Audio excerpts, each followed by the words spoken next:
Alright, live. Microphone's good. Hey, and we're back. We are working on Omnath. And we need 44 more cuts until he is done. We're just gonna linger on this glowing 5-color abomination for like a minute. Give him plenty of time to become my thumbnail without having to try. Because for some reason, the thumbnail file size, if I try and take like the image from what's its name, the visual spoiler instead of Gatherer, it is not having any of that. So like this thing is like 3 times bigger than the Gatherer file. It's like the same picture of the card. Why is the file like Titanic? I don't understand computers. I've never fully understood computers, which is why I was terrible at computer programming. I tried, though. I genuinely did, and some of the stuff I learned is, useful for my sanity. Like, realizing how incredibly stupid computers actually are when it comes to things like. Okay, stupid's not exactly the right word. How very rigid and literal they are. Like,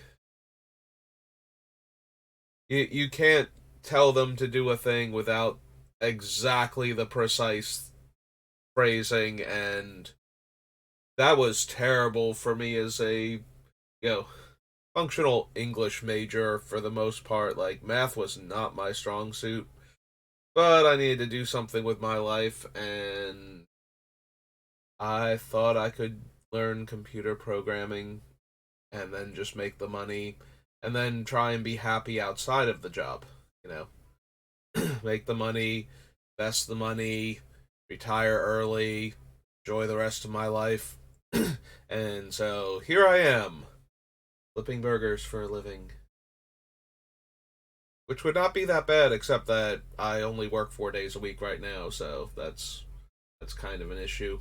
That's gonna start to become an issue because they have me working like 40 hours for so many weeks on end that I actually got health insurance through my job, which now I'm only on 4 days a week, and we've cut back the hours on those 4 days so that I've lost like 2 hours a day on top of that. Well, now back down to 1 hour a day because we were going in earlier this week, but eh, just in time for the new Magic set to come out. So Gatherer is down. It is their weekly update for their servers, I guess, ahead of the.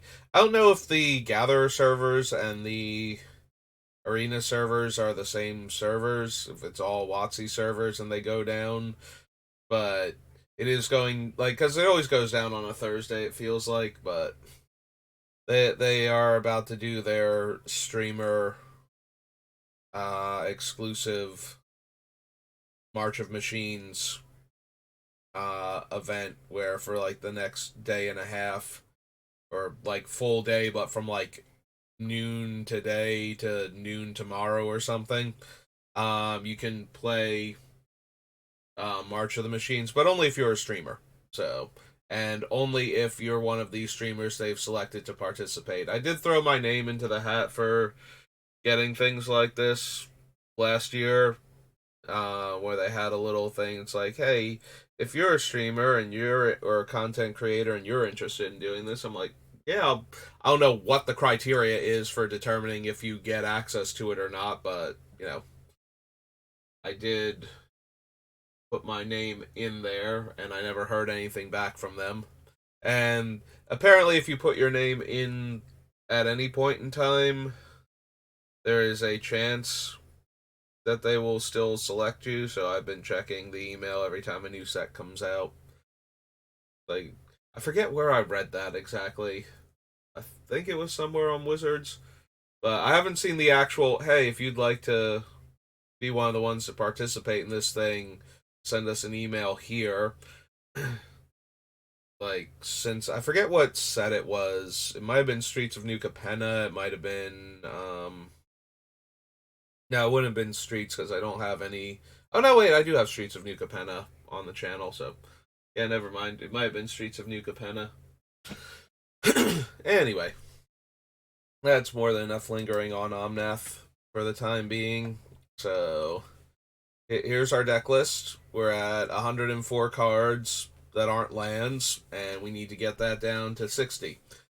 And way more so than any other deck, this one needs to get down to 60. Omnath does not have room for less than 40 lands, and like 37 of them are already spoken for, 38.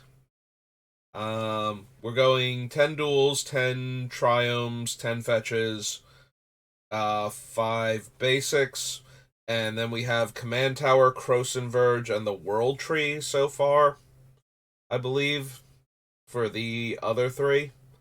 So that leaves us with 2 slots for lands. There's some mild temptation to do like Seagate Restoration or Aghanim Awakening. Like those are the 2. If I was going to do any of the lands from any of the modal double face lands from Zendikar, it would be one of those 2, because the spells are the front face, so the triple blue and the triple black would count for Omnath, and it would be a lot easier to cast something like Seagate Restoration and not tap out with Omnath, so that way, we're spending 4 mana instead of 7 on our turn. We can very easily have mana up to react to things after that, so that's kind of a interesting thing. The other option is there are a few other utility lands that we can be running. We have a lot of dragons and a small number of elementals, and we also have a bunch of big bomby spells, but a lot of them are very like all the ultimatums have no colorless mana, so I can't run like both. I could run Boseiju, but it's really janky. What we have to do is tap Boseiju for colorless, change phases or steps of the turn, like go to combat and come out of combat again, so that Omnath will wash it black, and then use that black mana as part of the mana for like Cruel Ultimatum or Eerie Ultimatum or something, so that way it can't be countered. Which does actually work. The mana, we've been over this a few times, but the mana that you make that Omnath turns black still has any riders or restrictions on it when you change the color of it. Like, it doesn't take that mana out of your mana pool and insert black mana. It takes that mana and makes it black. So if you tap Boseiju, who shelters all for colorless, and spell like an instant or sorcery spell cast with that mana can't be countered, and then you don't spend that mana, and it turns black in the pool from Omnath because he won't let your pool empty. He just changes it all to black. And you use specifically that black mana, so you do have to denote it separately from the other black mana that you're floating. Then that particular spell will have the Boseiju effect of can't be countered. It also works with restrictions, like if I had, I don't know, Workshop in the deck, and I tap it for 3 colorless, and that colorless can only be spent on artifact spells, and then I like pass the turn because I'm just floating mana. That 3 black mana that I got from that can only be used to cast artifact spells, and I can't use it for anything else. So yeah, that is how Omnath works with the colored mana, or with mana in your mana pool turning black instead of emptying. Like, all the restrictions stay on it, and all of the benefits go with it. Alright. So, scroll down is the creaky chair. Gives its last death rattles. It's missing one of its, like, back spine things now that connects, like, the top of the back brace to the base of the seat of the chair. So it's only a matter of time before I lean back a little too far and just go completely over and horribly injure myself. Thank God I have health insurance now. Anyway, let's see if we can figure out any cards. We got rid of what's its name? The blue one, Blatant Thievery. We're keeping Insurrection for right now because that just wins a lot of games that this deck would be like. I have a feeling about where the power level of this deck is going to wind up, and it's going to be very mid tier. So I'm not expecting it to beat competitive commander decks at all, or even be viable against them. Not that I play against a lot of competitive ones, but um, I have seen what some of them look like when they're doing their thing, and this is not a deck that can function well against something like that. So, but against like the mid tier commander decks, Insurrection tends to just be a big bomby game winner. You grab everybody builds up a board, everybody tries to jockey for position, and then you cast Insurrection, attack everybody with all their stuff, and they die because they have no blockers anymore. Seems better than Blatant Thievery and just taking one of their things forever.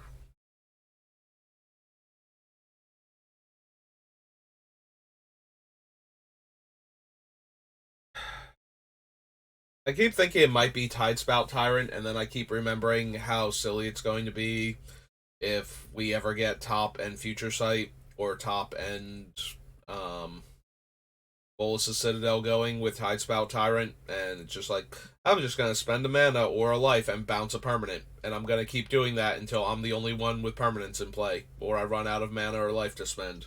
Whichever happens.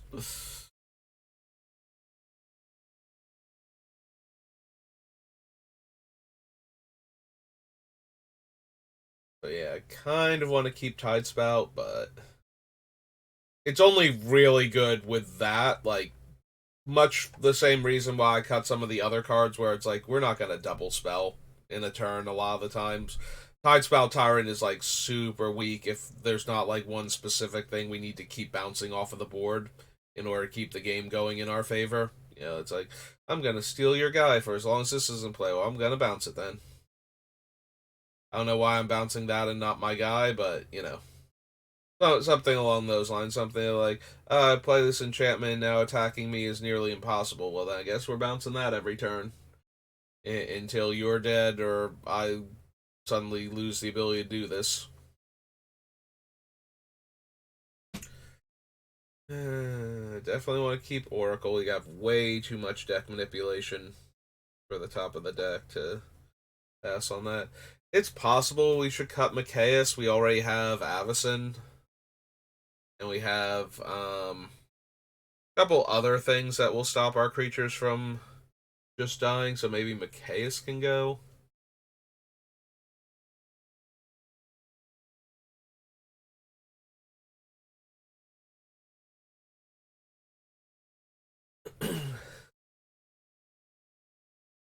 Stella.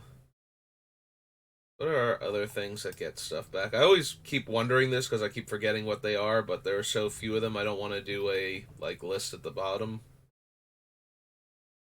And there's Muldrotha, which is one of them. Bedevil, Bolus's Citadel. Yeah, Niv Mizzet Reborn is just barely hanging on right now. Like, we have so many white-black cards, seemingly randomly to me, despite the fact that I picked them all out, but it's like, yeah, here's Angel of Despair, and Ashen Rider, and Debtor's Knell, and, Lysa. I still have no idea how to pronounce the one angel's name properly, but, um, and we have like two or three others that I'm blanking on right now. And then like the other colors, it's like I have like two black green cards and two red green cards and no blue red cards anymore and no. So It's really like Niv is just barely hanging on right now. Atraxa is definitely better, but I can't like Casualties of War, Bedevil, Assassin's Trophy, all those white black cards I mentioned. We do have just enough to justify him staying for now, but Tiamat, there's Lysa, Tommy War, Rocco, Voidren, Rada Drobic, Traxa, Norn. Norn's super close to being able to just go. Like, raw power level she's there, and I do have a lot of strong comes into play abilities in the deck, which, is always a reason to run something like Elish Norn when you can. But at the same time, she's not super on topic. It's just she happens to line up with the other cards right now. But it's not the focal point of the deck. Like, Yarok is doing a better job as a thing in the deck.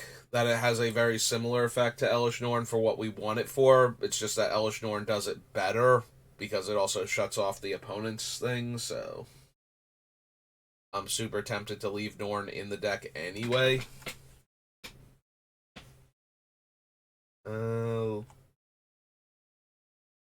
We could theoretically cut the Broodlord, like, but it is a Runescar demon that actually meets the requirements for the deck to get the trigger, and with the convoke cost, like, it is very reasonable for us to cast our commander and then cast this next turn. Like, that is a very real thing that can happen with this deck. And then, we put like the big bomby card in our hand, and then we flip up anything next turn, we get to cast that.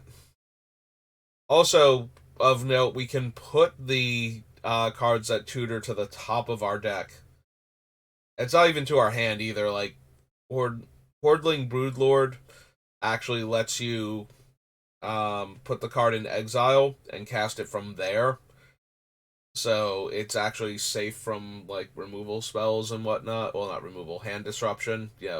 Can't get Wheel of Fortune or um, any of the other similar effects make you discard your hand. I mean, obviously those things are still gonna hit you, but you get to keep this card. So yeah. I'm very tempted to keep it, but it could be a cut. We have a bunch of other tutors. Invasion of Fioria is one of the best Wraths in our deck, since it can avoid Omnath. Yeah, right now we've got that and the Wandering Emperor, or the Eternal Wanderer specifically, and Doom Blast. So we have all of these cards that can kill all of our opponent's stuff without touching Omnath. And then Damnation, just because we need a cheaper Wrath in case. Because sometimes people come out really fast and you just need to kill everything, and you don't have time to find one of these other Wrath variants. Goreclaw might be able to go. She does only affect creatures. We have a lot of 4+ power creatures, so there are going to be times where Goreclaw just makes our creature free with our commander. Like, we play Goreclaw, we play Omnath, we flip up a card, and now it costs 2 less, and we get 3 mana. And if you glance down just a little bit, you will see cards like Cavalier of the Dawn and Rien that are immediately free under those circumstances. So, and there are plenty more on the list. It's also possible I'm supposed to cut Fiery Emancipation and or City on Fire. I think we cut City on Fire first because it's 2 more mana.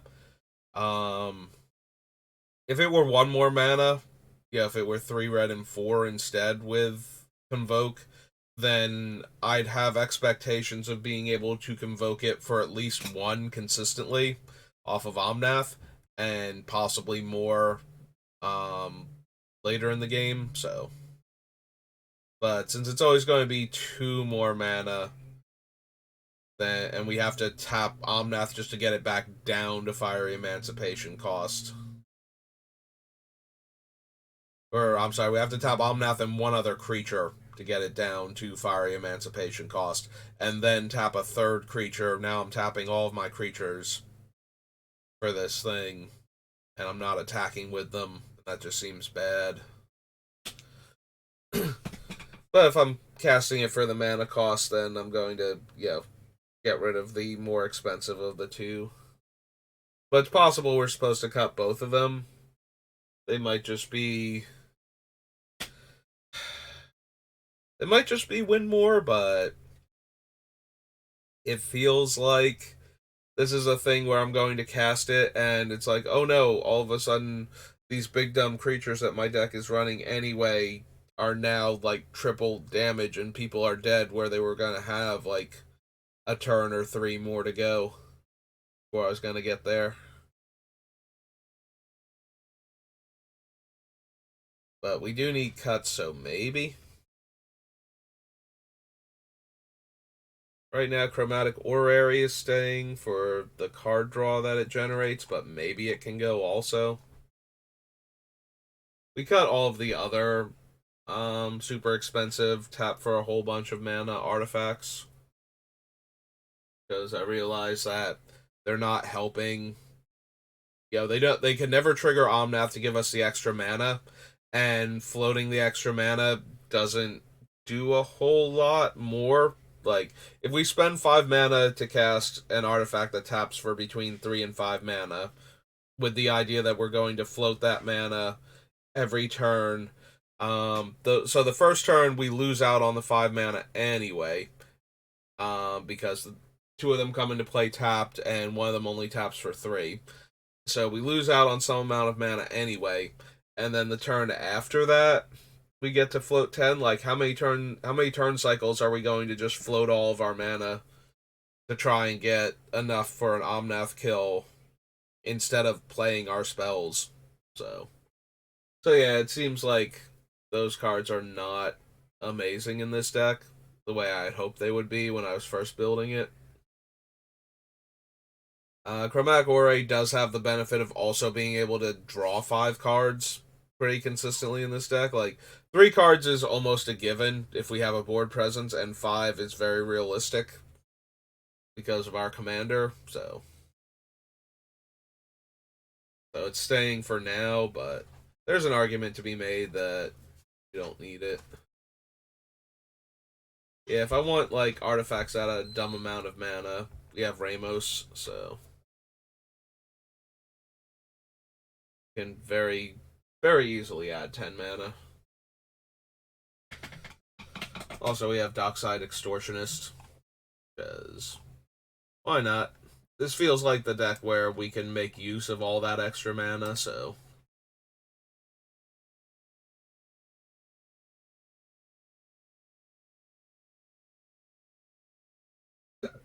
Alright, so what are we actually cutting? Rolling Thunder is also potentially on the chopping block. Like, it or Exsanguinate is almost definitely gonna go, and I feel like Rolling Thunder. Exsanguinate is life loss, right? Pardon me.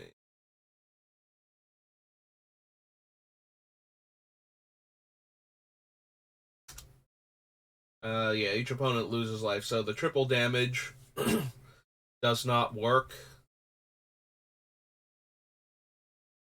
for Emancipation and City on Fire, which is kind of disappointing. But being able to hit all players for the total value of X versus having to divide X up among the targets makes me think that we're just gonna want Exsanguinate more. So yeah, we're probably gonna cut Rolling Thunder. That is the biggest downside, is losing out on the um triple damage potential, but we might wind up cutting both of those anyway. And Exsanguinate is good with or without them, so. Whereas Rolling Thunder kind of needs one of those to be in play to make up for the fact that it doesn't. Because if we assume that we're going to have like 2 to 3 opponents, then tripling up the damage that Rolling Thunder actually deals would allow us to essentially exsanguinate the board. We don't gain the life, but it is damage and we can hit creatures or planeswalkers if we needed to, so it would have more versatility as a trade off. But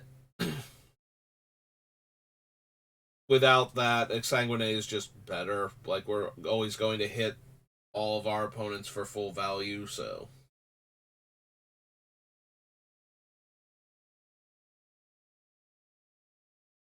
And we need cuts, so.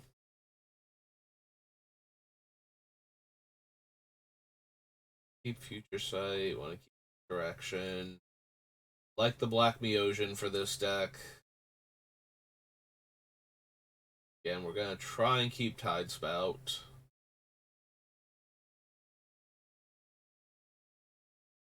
Him. I don't know, maybe Conflux is too much. Like, it's a silly card and it gives us 5 different spells to work with. And it is very possible to, like all of the cards in our deck, we can have our commander out and we can flip this up and we can cast it. You know, it's 8 mana, so 5 mana the turn after we cast Omnath. Pretty doable.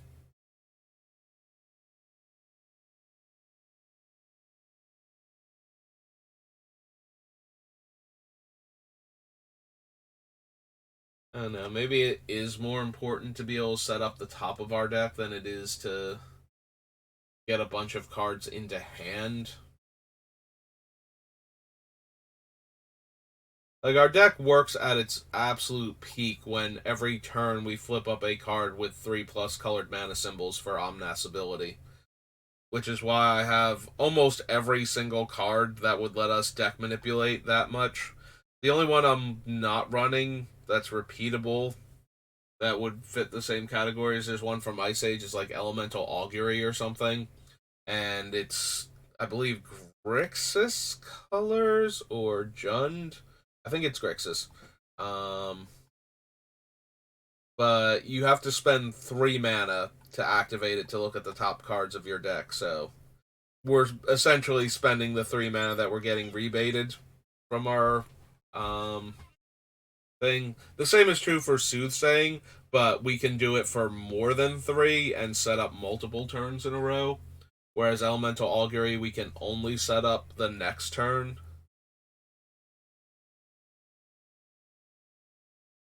Like, Soothsaying is already probably the worst of our cards that set up the top of our deck, but we need so many things to do that to make sure that we have it going on all the time that I don't want to cut it. But yeah, Elemental Augury, like, with Soothsaying, if we know the top 2 cards of our deck and we suddenly want them reversed, opponents made us draw a card or something, that is a doable thing. Also, it gives us the option if we're like super deep in and we know, like, too many of the cards are going to be bad. Like, if we've scroll racked or something and we don't have a fetch land, we can just spend the 5 mana to shuffle. Like, that's also a thing. It's an option. It's not a great option for the same reason that spending the 3 mana on Augury isn't a great option, but having both of those at the same time.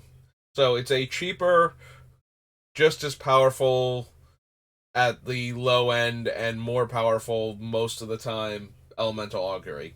So that's Soothsaying. So if that one is just barely making it by being that much better than Augury, I can't imagine. The only thing Augury really has going for is that we can flip it up with Omnath and it'll be 3 colors of mana, and we get the 3 colors and we can cast it and try and set up our deck better for the next turn.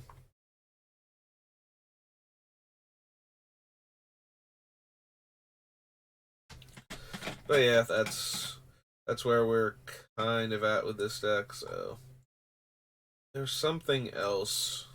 Another creature that's in here. Does it like it's one of those ones, it's not Radadrobic, but it's like him where it doesn't have the color enough colored mana symbols in the casting cost, and I don't think its utility is at 100%, but now I'm forgetting what it was. Might have been Goreclaw. Yeah, I think it was Goreclaw. That was the one we were looking at before, where it's like, yeah, she's not. Yeah, she makes our spells even cheaper, which makes it easier to potentially double spell in a turn, where we're getting access to 2 cards a turn consistently with our commander. But at the same time, she herself does not trigger Omnath, and we have a whole bunch of spells that aren't creatures and a handful more that don't meet her requirements and have, like 1 or 2 colorless mana in the casting cost. So, I think we're safe to cut Goreclaw. Sorry, Goreclaw. I do like you. Do not think we have the room. In fact, I know we don't have the room. We're like struggling to find cards we can cut. So, Goreclaw and Rolling Thunder brings us down to 102. We very, very slowly make our way through. So, clear all.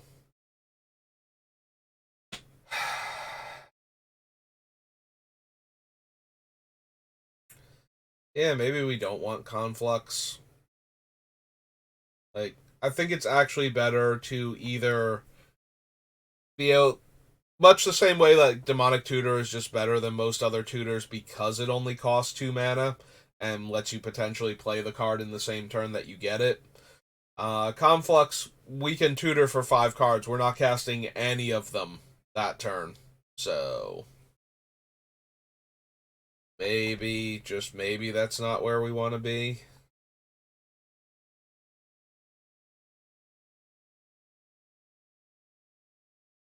Ion, Horde, Cruel, Violent. Yeah, I think we just get rid of Conflux.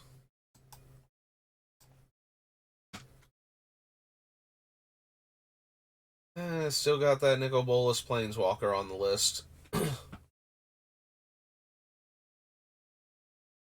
He'd be very easy to cut if he weren't so powerful to ramp into in the early part of the game. Like, sticking a turn 5 Nicol Bolas is pretty backbreaking if nobody has a way to just destroy a permanent real quick, or a Planeswalker specifically.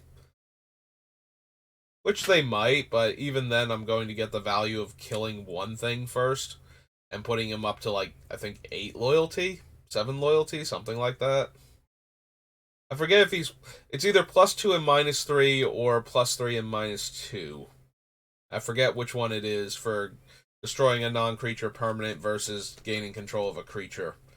Either way, it's absolutely dumb. Like, Nicol Bolas on turn 5 is going to be a thing to have to deal with normally, especially against the type of decks I expect to be playing this deck against, so. Which is not to say that there won't be plenty of decks in that power band that can deal with a Planeswalker that early with this kind of high loyalty.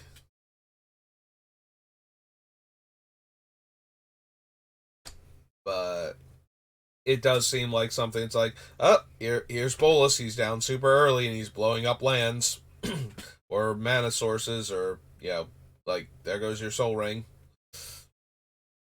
Like, that seems fine. So he might wind up getting cut though. We do have a lot of other big bomby spells to ramp into, so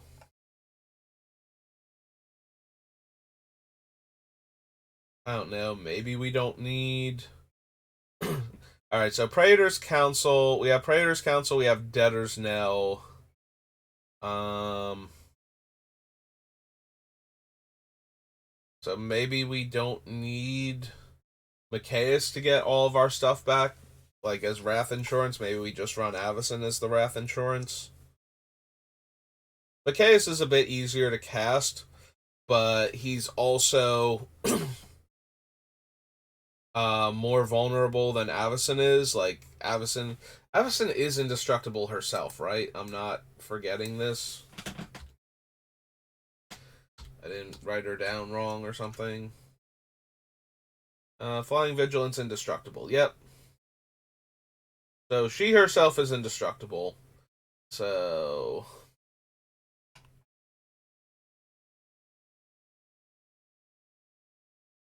uh sadly this is almost the deck for Avacyn's Memorial. Like it has triple white in the casting cost, and it makes our legendary permanents indestructible, but only the legendary ones. But we do have a ton of legends in the deck, which is why we're running Routed Drobic, among other things.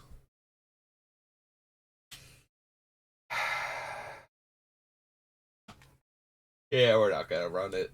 I think I might have briefly thought about it when we were looking at the um, cards for the deck itself, but alright, so yeah. Macias is easier to cast, but he's worse at the job that we have him in the deck for, so I think we'll go with Avacyn on this one.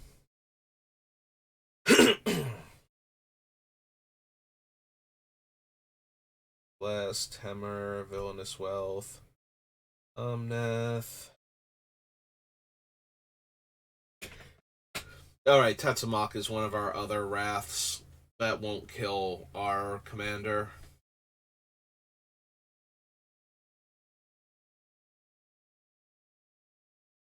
Is Zakama not good enough? Zakama is not castable the turn after we cast Omnath, unless we've been ramping super hard to begin with. So, like we have a couple extra mana sources, and we cast Omnath, and we had like one up, so turn after that we could conceivably have access to 9 mana. She's really, really strong. Um, being able to eat creatures alive for 3 mana, naturalizing for 3 mana. The gaining life is whatever most of the time, but it is something to do with our mana, besides just float it for Omnath. Although, floating it for Omnath is kind of ideal, rather than just spending it to spend it, since we can always hit Dead to the Deathless or Exsanguinate and win the game at that point. I can talk myself out of Zakama as one of the most expensive casting cost wise cards in the deck. Like, she's still super good and would be fine in the deck, but we have other disenchant effects. Although we did cut her now, and we've cut Kogla, so that leaves us with, what does that leave us with for removal? Scroll down here. Here we cut old Gnawbones. Now we cut Goreclaw now. Those are still on the list. We did cut Ilharg for much the same reason we're cutting Goreclaw here.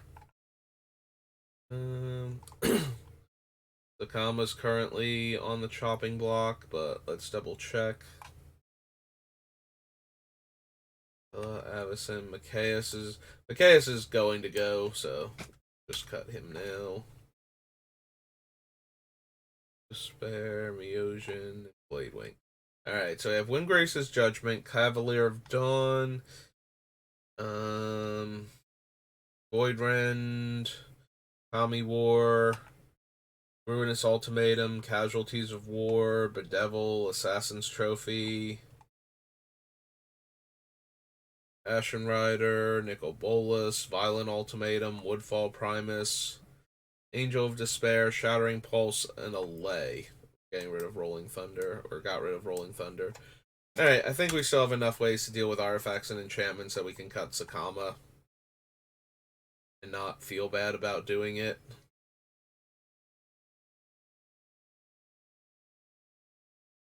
Yeah, I just wanted to check and make sure I wasn't leaving too big of a gap in our artifact and enchantment removal section. So 1, 2, 3. Hey, look at that. We're under 100. We're doing it. Making progress. 39 more cuts and we're good.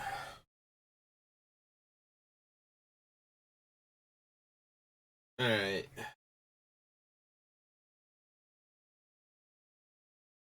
Alright, what is my card advantage besides our commander? Who's giving us an extra card every turn? Like, just straight up putting more cards in our hand, not one card in our hand, or better selection like Scroll Rack. Sisei is a repeatable tutor, so she kind of counts. Most of our stuff is legendary. Future Sight is letting us play off of the top. That's kind of like an extra card. Or more, depending on what we can cast. And, yeah. Top interacts with it to make it extra cards, so there's that. Falling is more of a tutor. Debtor's Knell is card advantage, but from the graveyard, not extra cards from the deck, so... Cruel and Violent aren't helping. Arthas, Wargate's another tutor. Oracle is kind of card advantage. Like, every time we have lands on top, we get to play them. So we can dig to the other spells faster.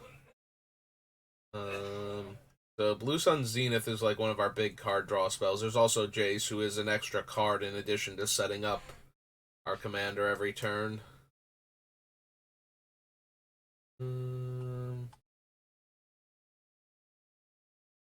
We do have a lot of things that trigger Temur Ascendancy.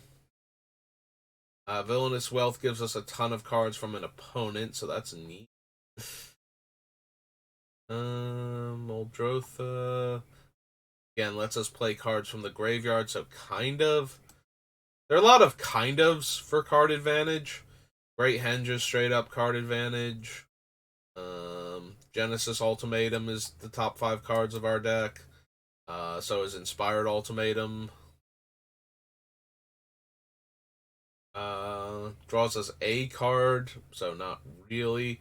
Tiamat tutors a bunch of different things and is a big dumb dragon herself. That's slightly better than Conflux in that Tiamat herself is a win con, in addition to fetching us a whole bunch of other dragons.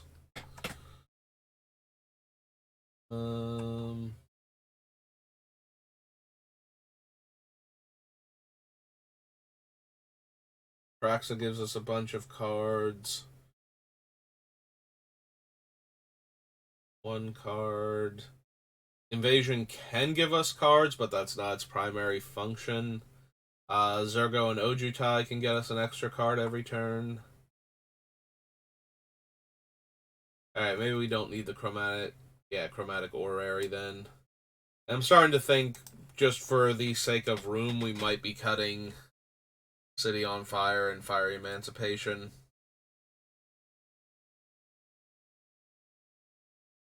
Like, if we're already winning, we don't need those.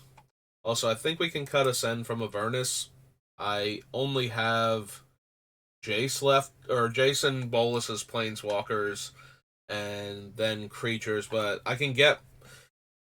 So I can get most of them back with a bunch of the other spells, but maybe it's Praetor's Council I don't want then. Although Praetor's Council gets me all of my instants and sorceries back into hand to recast. Which, given all of the ultimatums and casualties of war and whatnot, we probably want that.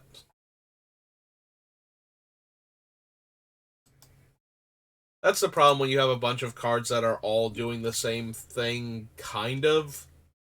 It's like, well, which one do you actually want then? Like, which one is the one that you most want to cast? and which ones are in here as redundant copies. Because when you have to make room, it's usually the least effective of the redundant copies that goes.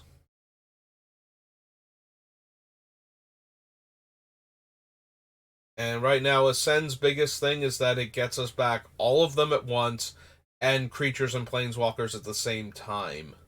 Debtor's Knell gets us back creatures one at a time. Um, what else do we have? We have the Praetor's Council, which puts all of the cards in our graveyard into our hand. And right now I'm blanking again on what we just saw that gets us cards back from the graveyard. Like Rien gets them back when they die. And almost all of our creatures are multicolored, so very reasonable to get back our creatures with Rien, whatever the angel's name is.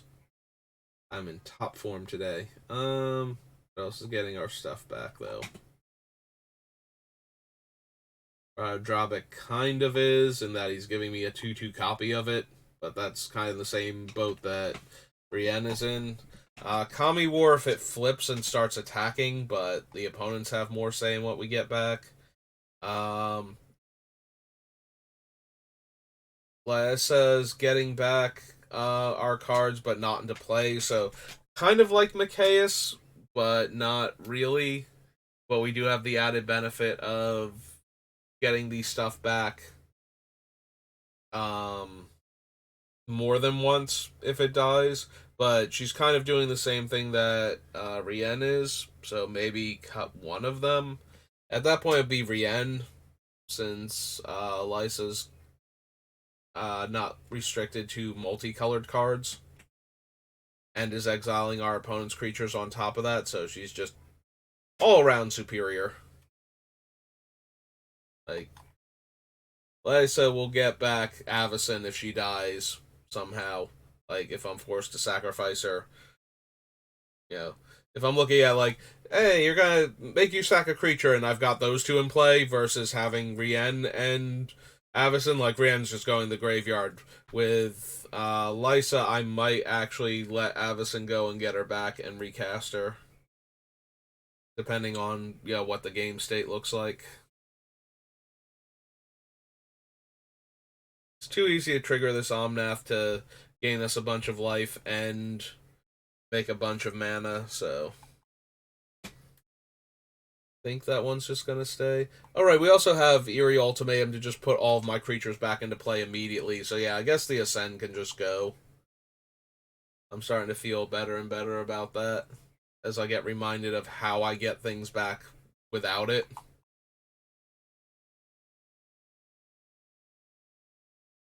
Also, there's one minor benefit to getting the creatures back to hand as opposed to play, and that is something like Tetzamok, where having it in hand means I can put counters on new things and then recast them and then kill all of the stuff. And the other benefit is we're getting back our instants and sorceries in a lot of cases too, or at least one case. A lot of cases. A lot of one case. Where Ascend from Avernus does not do that, and the other ones aren't doing that either, so I kind of extra am incentivized to go with Praetor's Council just to make sure I can get back the spells also, because we have so many bomby spells that can put the game back in our favor. Casting Ruinous Ultimatum is kind of hard to recover from, and if they go through all the trouble to recover from it and then I get it back and cast it again, I'm gonna feel pretty good.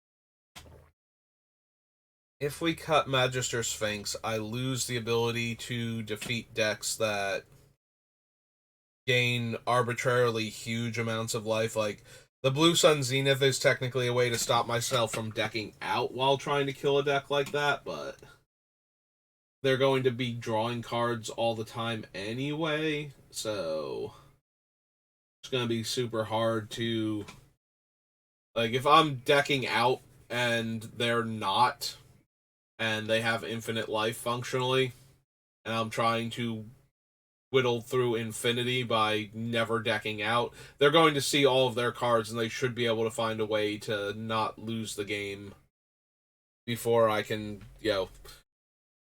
keep recycling. Like, at that point, I'm more likely to win the game by casting Blue Suns on them to make them draw their deck than I am to win by recycling Blue Sun Zenith.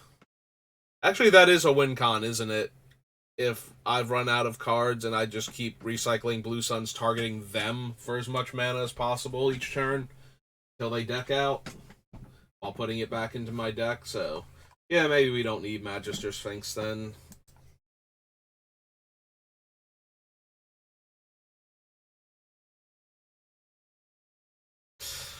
MAGI, how many cards? Well, we are discussing Magic the Gathering, so there's that.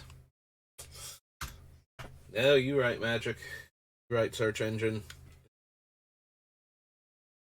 That is one of the most common words possible. So yeah, let's go down to 96 and take that one out then.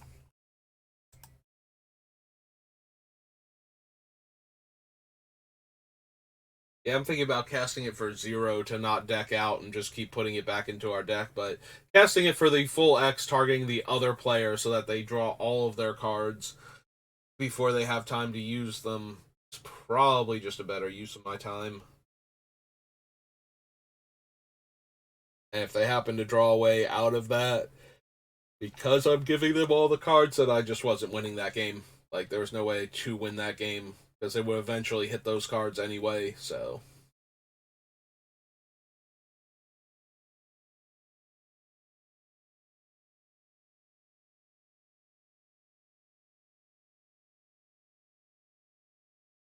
Alright, what else don't we?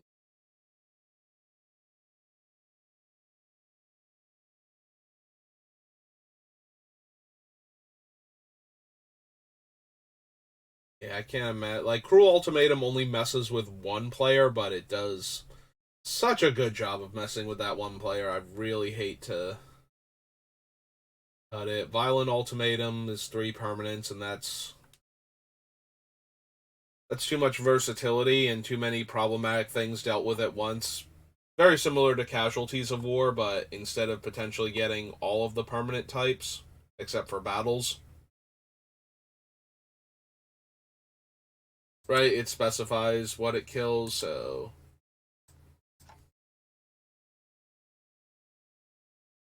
If I just do that, will it bring up Casualties? Yeah.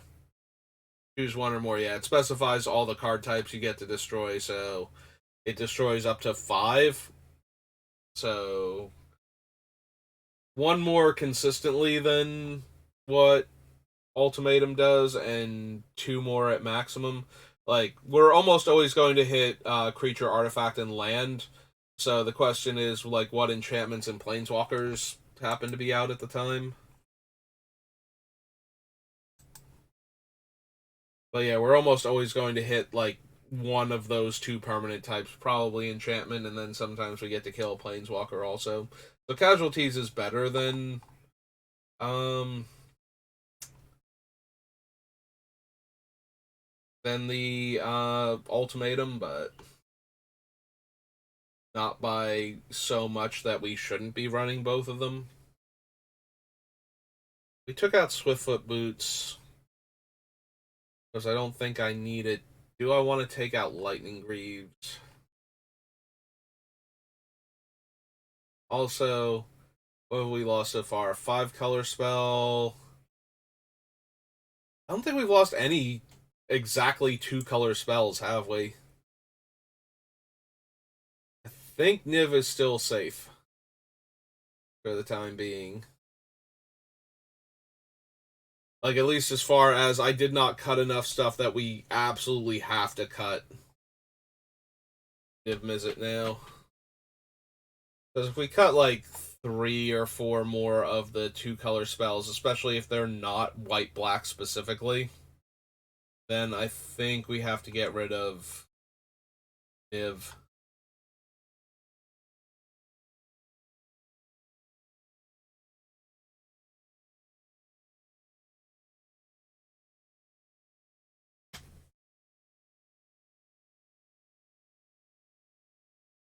Speaking of two color spells, maybe I don't need Drana and Linvala. It is nice to take away the activated abilities from the opponent's creatures,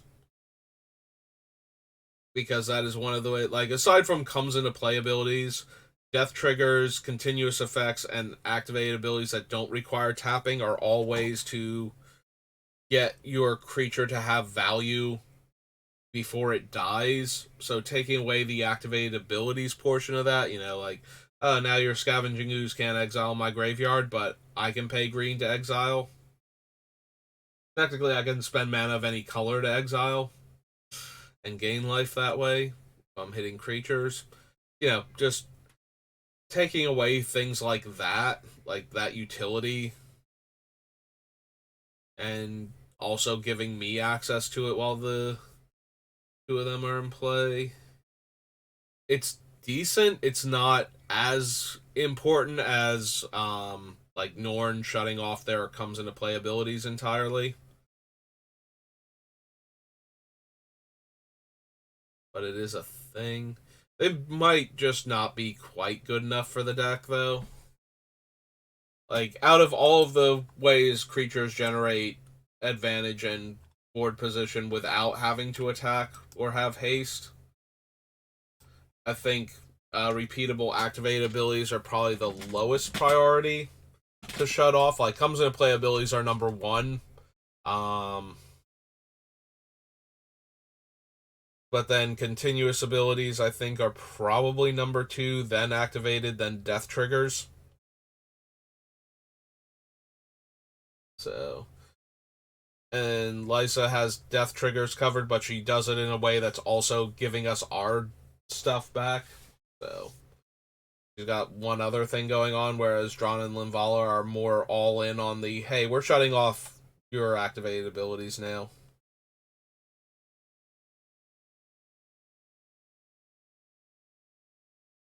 I might be more interested in them if I was going to run things that mass animate, especially artifacts.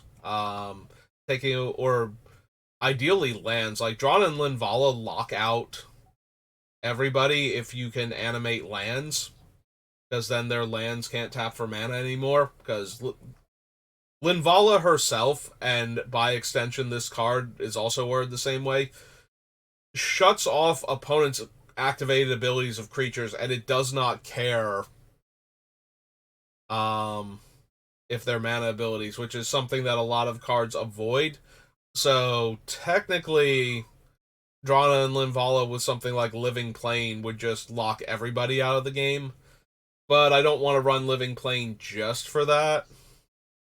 If I was going to do something like that, I would also need um, like original Elish Norn, and I think there's one other card that can turn all of your opponent's lands into creatures. Like, Gorma Spell and Living Lands don't work because they're only for swamps and forests. Although Urborg plus Gorma Spell would work. But now I'm getting into like 3 card combos in order to shut off opponent's mana production from non. And then we would need to animate their artifacts in order for those to also be shut down. So Titania's Song, I believe, and the actual March of the Machines card. I think Rise and Shine only affects mine, so that wouldn't help. Or we can just like slam Karn and have their artifacts do nothing.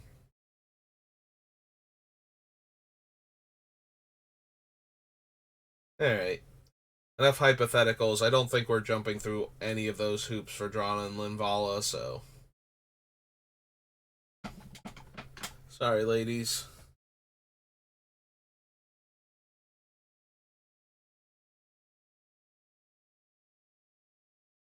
Right, so that brings us down to 95. Slow going, but at least we are making progress.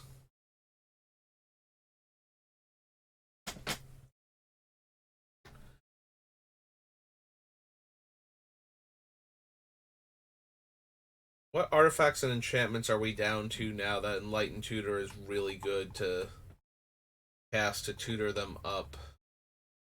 Like, right now, it's Future Sight and Bolus's Citadel are, like, my number 1 and number 2. And because of that, Sensei's Divining Top is probably number 3. Then we have Scroll Rack is 4. What else do we have? There's Scroll Rack. Soothsaying, technically. Fires of Yavimaya to give all my stuff haste. Yeah, I think we're gonna have too many artifacts and enchantments in the deck. Debtor's Knell. Nicol Bolas, Wargate, Oracle. Gisela. I think we're going to be tutoring for a Chromatic Lantern very often, but it is a fine card to have in the deck. Ashen Rider, Dune Blast. Hammer Ascendancy is another one for the same reason as Fires. Also, putting that one on top means it comes into play for free off of Omnath.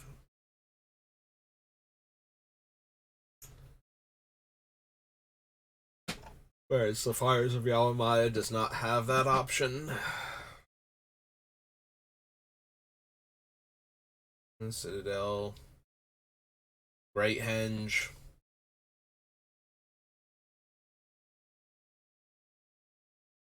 Nope. 3. Tommy War is an enchantment we can tutor up. That's really powerful.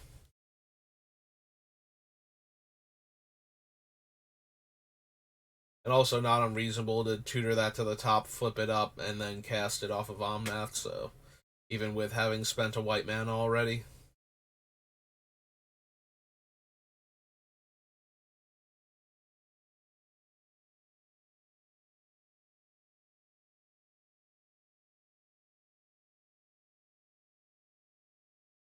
Oh, well, technically City on Fire, but that's super close to getting cut.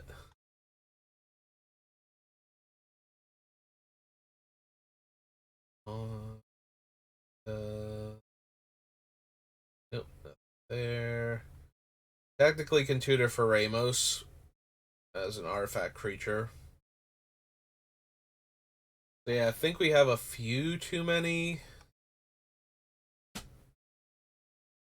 It's possible we want to cut Grand Crescendo. We already have Flawless Maneuver to protect Omnath, plus the other things that let us get stuff back if it dies, so it's not like Omnath is going to be gone forever the first time he goes, so yeah, maybe Grand Crescendo. I do still like having Fierce Guardianship and Flawless Maneuver. Being able to tap out, that's mostly what it is. We'll be able to tap out early for Omnath and possibly stop the first removal spell or two that come after him, so that should make it a lot easier to trigger the first time.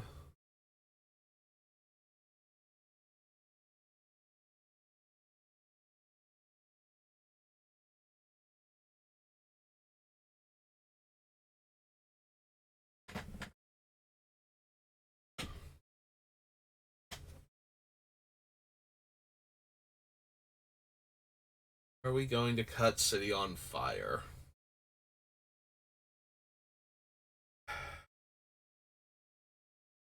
A bunch of our things cause life loss as opposed to damage. Like, we might be slightly better off with a wound reflection type effect, and there aren't any that meet the requirements for this deck, so I would want to run. Like, I think there are cards that kind of get close to that. I'm trying to remember if the one of the demons costs like triple black to cast or not, but I don't think that any of them do. And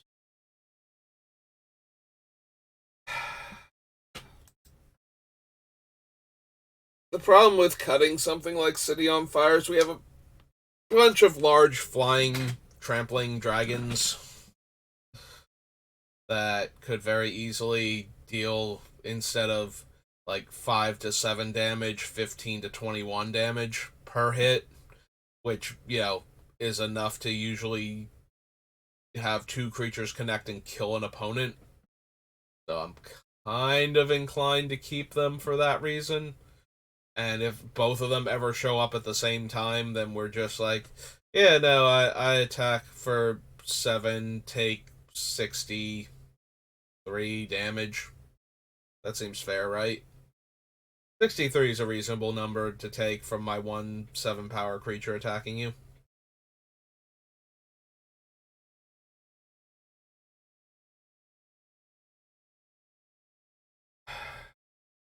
Yeah, it makes me not want to cut them.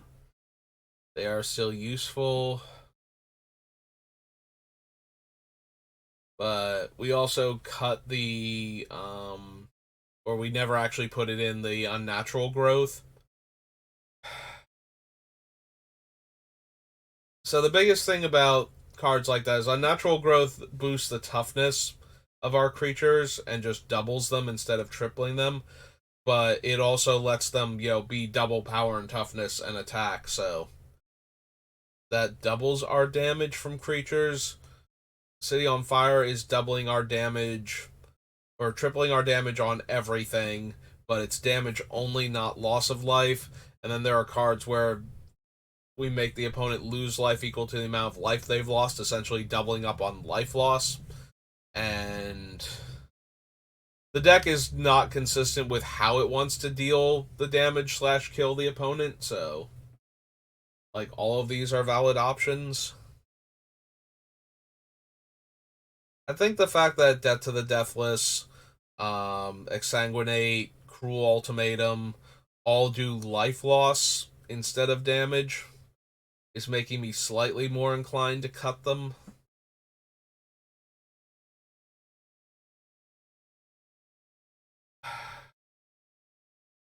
They do work though with like red green Omnath, and technically 4-color Omnath if I wanted to, like, save a fetch land or cast a Rampant Growth and a fetch land activation in the same turn to get the 3 landfall triggers.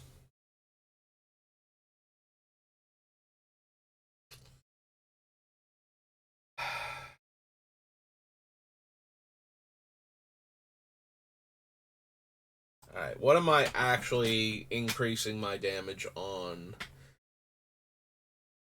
with these cards? Alright, currently I have Volrath Stronghold in the deck too, so that's one less deck space, so I have like 1 land slot left. If I decide to run Volrath Stronghold, which I might not.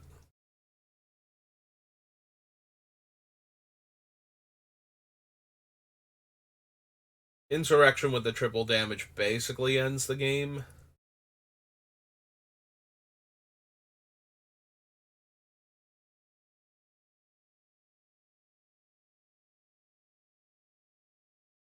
I'm considering cutting Blade Wing and by extension the Dragon.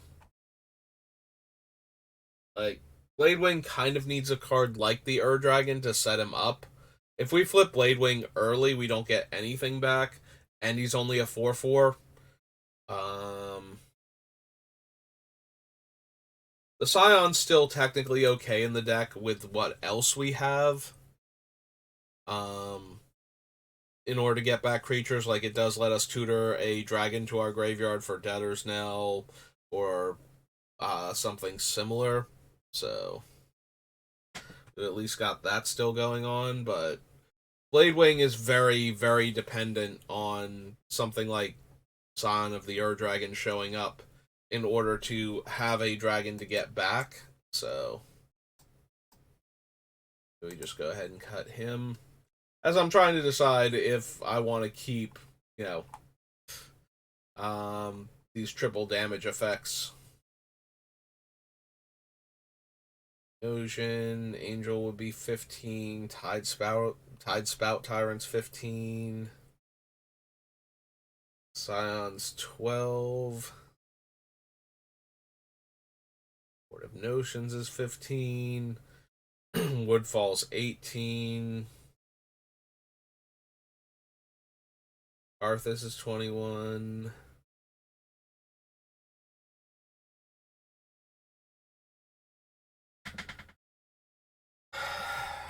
Avacyn is 24. Gisela is insane. I forgot we also have Gisela to double up our damage too. It makes it really hard to cut both of them, but maybe we can cut City on Fire and just go with Emancipation and Gisela for right now. And see if we want to cut any of the other ones after that.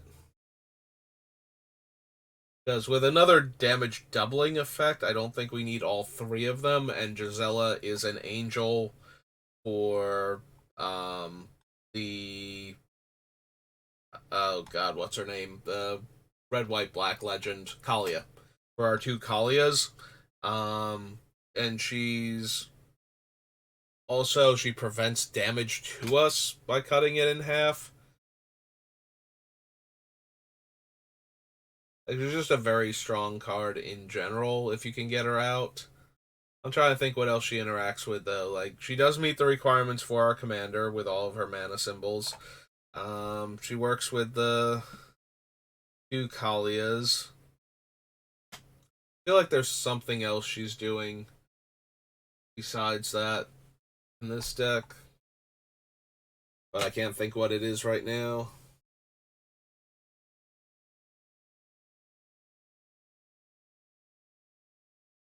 Yeah, I think we can cut City on Fire then. Sorry, City on Fire. It's 3 more cuts. We're down to 92.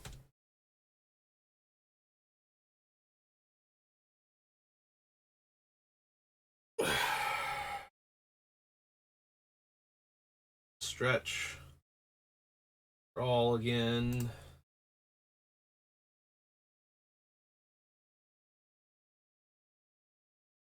Lightning Tutor, Mystical Tutor, Vampiric Tutor, Roll Rack, Allay, Shattering Pulse, Soothsaying, Sisay. Like, all of my stuff is legendary pretty much, so I don't. Do I have any non-legendary creatures left in the deck? The Dragon, the Hordling, or Hoarding Broodlord, or whatever. Do I have any others? Like, legitimately, do I have any other non-legendary creatures in this deck? Like, I know we cut Kiki beforehand because we had too many legends and not enough non-legends, but are we legitimately at the point where that is my only non-legend left in the deck? Oh no, we have Angel of Despair. Tidespout Tyrant, okay. That's 2. The other one, yeah, Woodfall Primus is 3. 4. Okay, so we do have plenty of non-legendary creatures. But most of my stuff is legendary.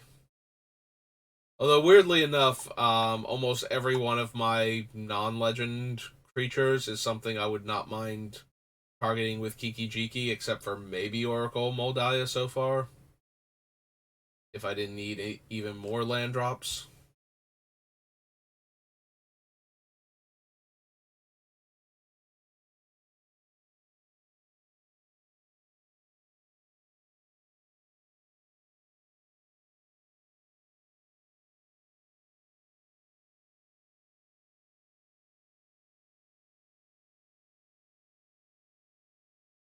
Most of my stuff is legendary. Not all of it is, though.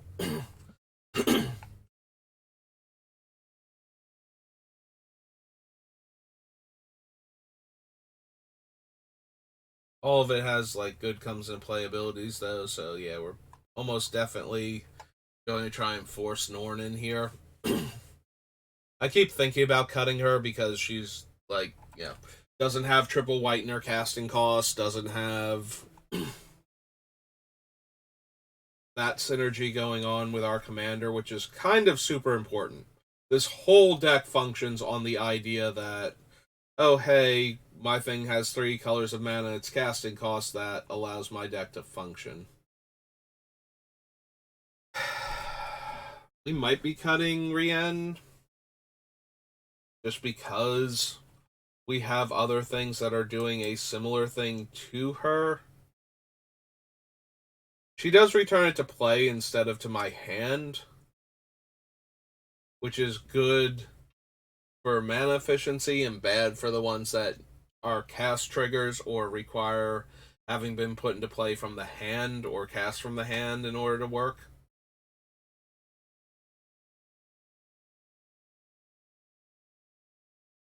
But we do have plenty of comes into play effects. Not all of them are multicolored creatures. Like, obviously, Rien is very good with, like Ashen Rider and whatnot, but doesn't do anything for like a Woodfall Primus, sadly. So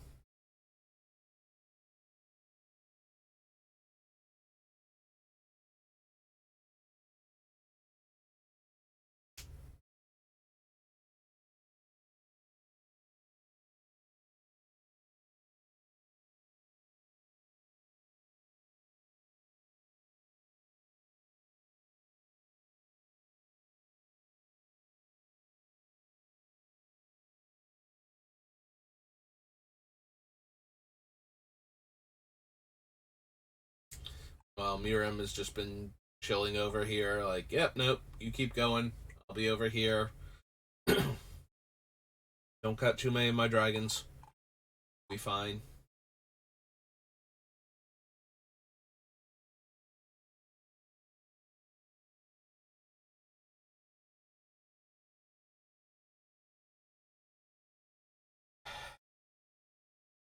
Going Ojutai.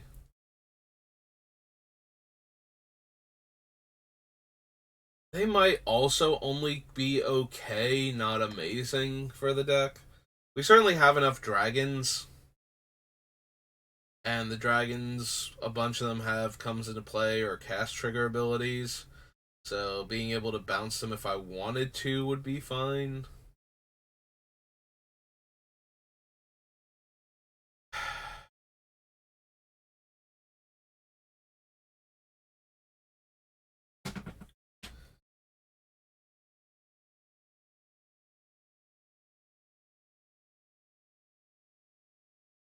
Am I going to... How do I make this deck best it can... 32 more cuts, so 1 in every 3 cards has to go.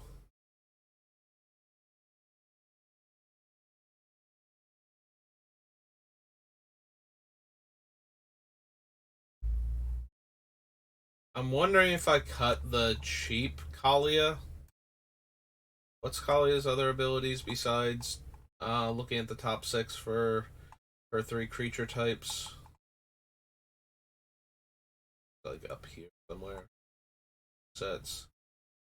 Zenith Seeker. ETB. So she's Flying Vigilance. 3/3 for 3.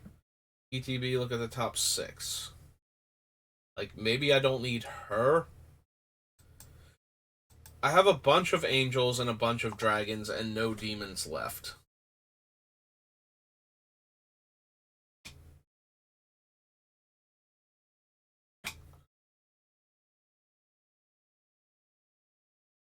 Like, we don't have Kogla anymore, so I don't need a human for anything. She is legendary, and she's a 3 mana 3/3 flyer, which are both relevant in this deck, like having an early aggressive creature that can get in for damage because of her evasion ability means that when I actually do slam one of the haymakers and, either have an exsanguinate behind it or a fiery emancipation or Giselle about to come down.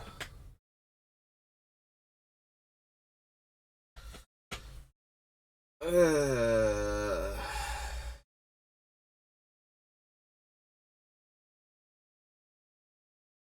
like it's more likely that they'll have killed, like put the player in range to get killed at that point if they've taken like 3 damage a turn every turn since turn 4.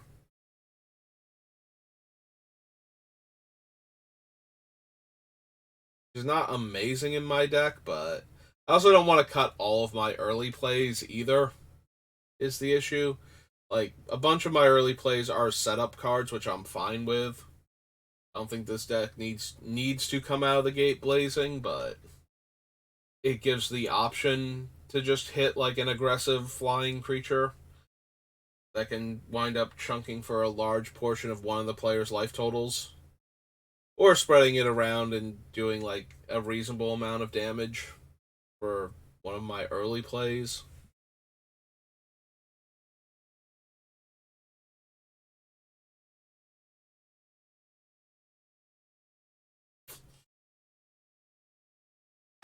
She's definitely something we could cut. Also, still might be Fiery Emancipation. Maybe we just lean on Gisela for the double damage.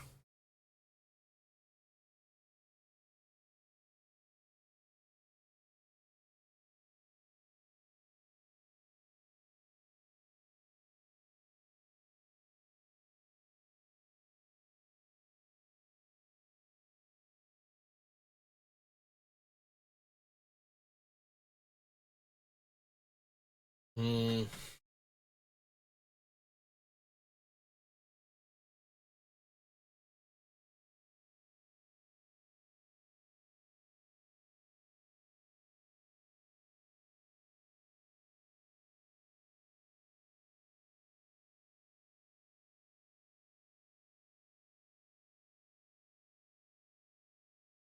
Alright, so I haven't given any serious thought yet to cutting the 4-color Omnath, but let's see. Its modes are it draws me a card. What is here? Let's pull up actual Omnath real quick so we can see the 4-color what exactly it does. So the 3-color, which isn't helping us much.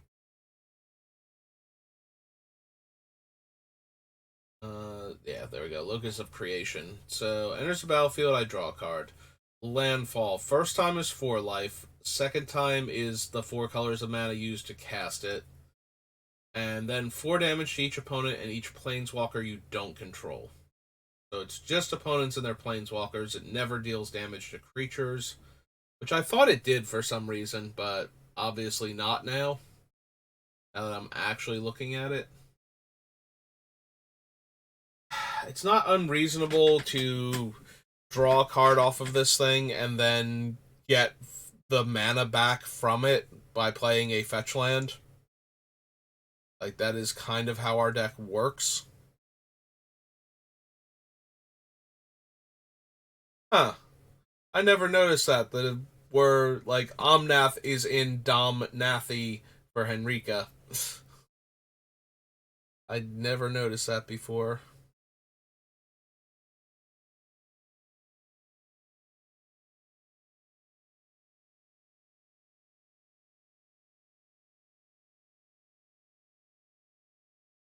Huh. Yeah, Omnath's core was always greenish in color, and then now that it's Phyrexian, it's red in the center. Okay. I thought maybe Omnath Locus of Rage had more of a reddish hint in the center, but no, it's just the arms have become red. Well, there's not a whole lot of blue going on in Locus of the Royal, so that's kind of weird. Meanwhile, Locus of Creation is like, yeah, no, I got like a yellowy white hand and a blue hand and a green hand and a red hand now. Cool.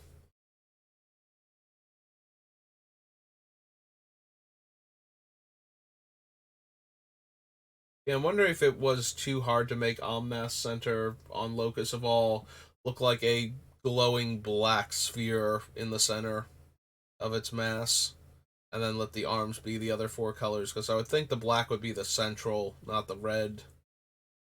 But it makes him look more like glowing red eye in the center ominous, so there's that.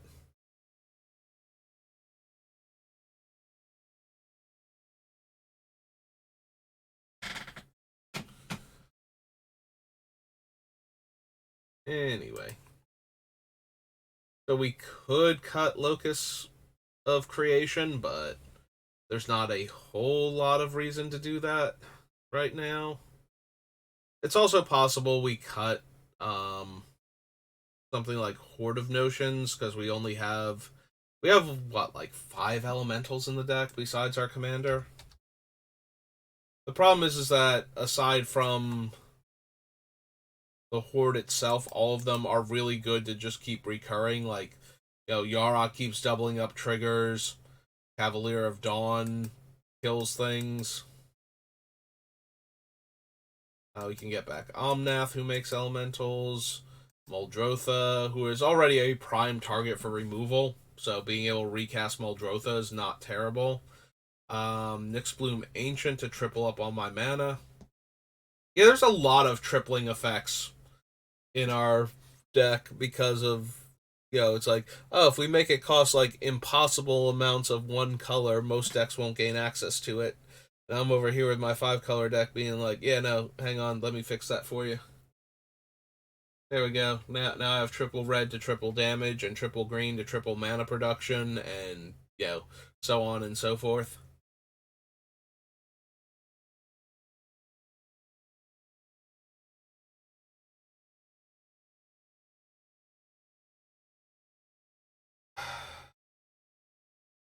How many dragons do I actually have?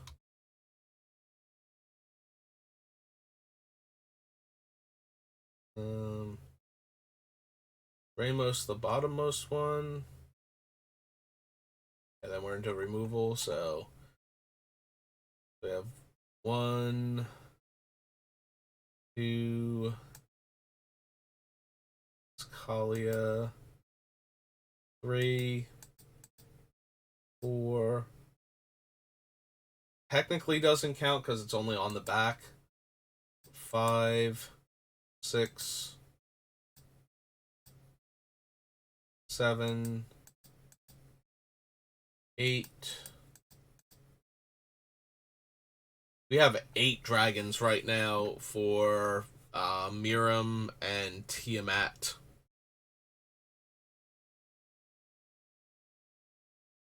Although does... Hang on, for Miram, when my non-token dragon ETBs, the Tommy War would actually put, right, because you exile and return to the battlefield transform, so we would get another Kaigachi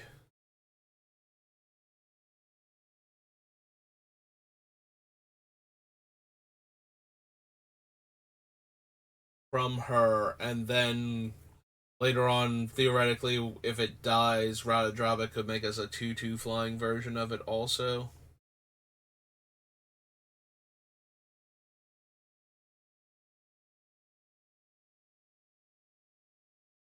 Alright, so at least that is an interaction we have going on, but yeah, we can't cut many more dragons, and I'm already seriously considering cutting Niv Mizzet Reborn.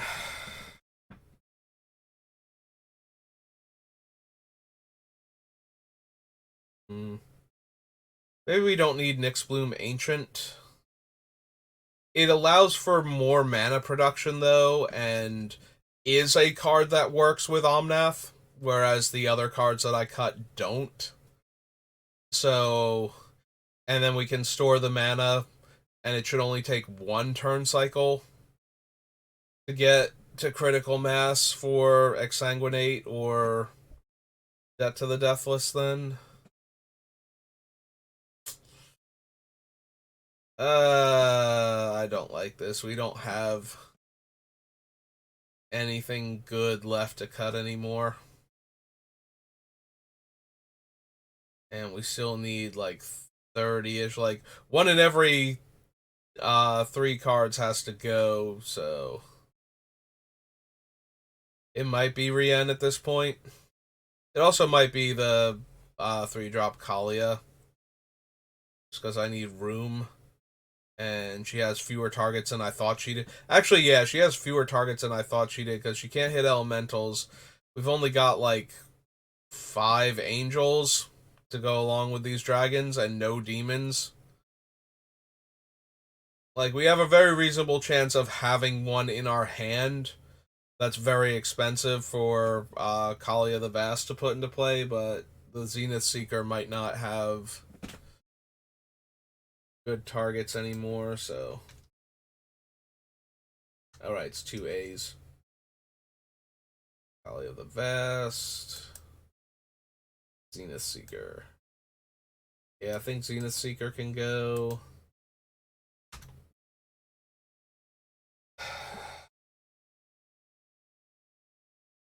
I'm tempted to cut Rien. Probably gonna wind up cutting Rien, but